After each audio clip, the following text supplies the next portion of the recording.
Okay, so this time, terminologies lang tayo. Discuss natin yung lumabas no March 2026 under measurements of pressure, fluid mechanics lang yun. And yung mga kapatid niya na kasama na pwedeng maitanong sa susunod na boards.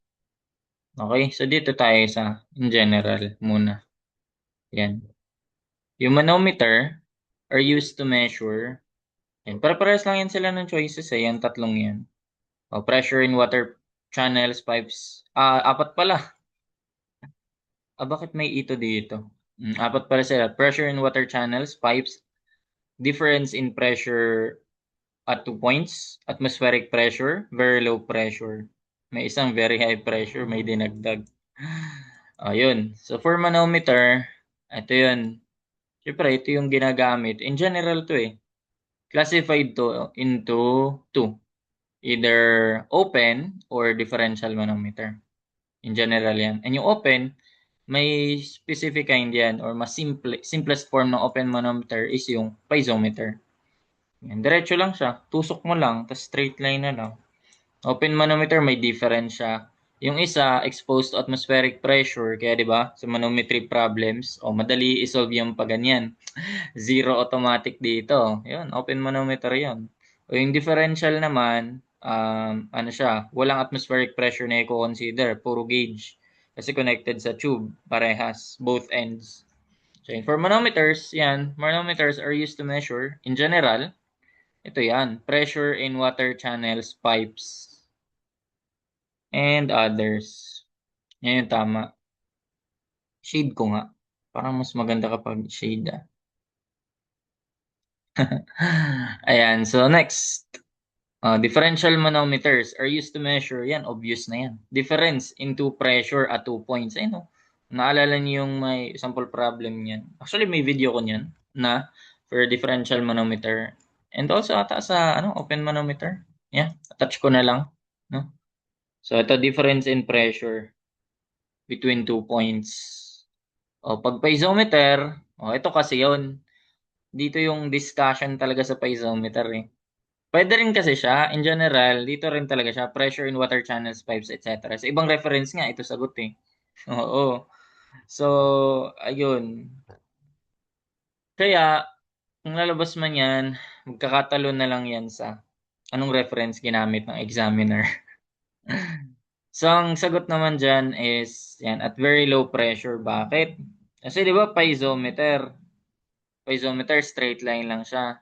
So, kapag very high pressure, kung mataas yung pressure niyan, di kailangan sobrang taas din yung ano mo. Sobrang taas din yung, tawag nito, tube mo, di ba? Ganun. So, gauge pressure yan eh. Hindi lang naman mercury yung pwede dyan. Yung ginagamitan natin ng mercury, yung barometer. Ayan, yung barometer. Ayan, so mercury ginagamit nito. Meron mercury barometer isang type, then meron ding aneroid barometer. So itong barometer, barometric pressure, other term ay atmospheric pressure. So ayan. Elementary pa naman siguro to. Naalala ko to elementary pa eh. What measures atmospheric pressure? Barometer. So ayun. So for barometer atmospheric pressure, piezometer for very low pressure sa isang reference. Pero pwede rin to. Pero nakuha na kasi yan ng manometer eh. Ano yun, check mo. Kaya nga sabi ko magkakasama yun silang apat eh. Diba? Iisang choices lang yan. Iisa lang yung choices ng apat na yan. Actually, so ito may nadagdag. Very high pressure. Ano yun? Saan naman nagagamit yun? Yung masyadong familiar sa parang ano lang, yung nakaka-rin very high pressure. So, ayun. Again, pag manometer, yan, pressure in water channels, pipes. Differential manometer, specific kind ng manometer. Or, yeah, along with open manometer. So, differential, from the words of difference, no? Difference in pressure. Then, yan naman yun. Attach ko na yung videos niyan. I-solve problem na tayo dyan. Yung piezometer, yung simplest form ng open manometer. And for barometer, ayan. So, mercury, ang madalas na ginagamit dyan kasi nga, maliit lang yung ano. Di ba, dense si mercury. So, ay, may ano na tayo dun May parang, sige, attach ko yung video.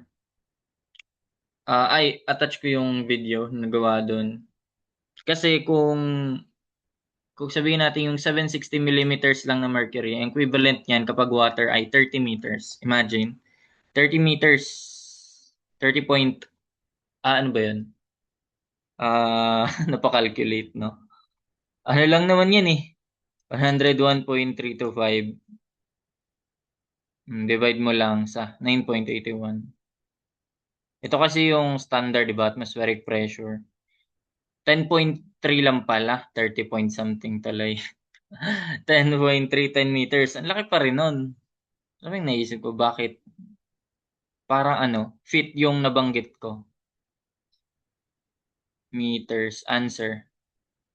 3.281. Tama, di ba? 1 meter. O, tama nga. 3.281.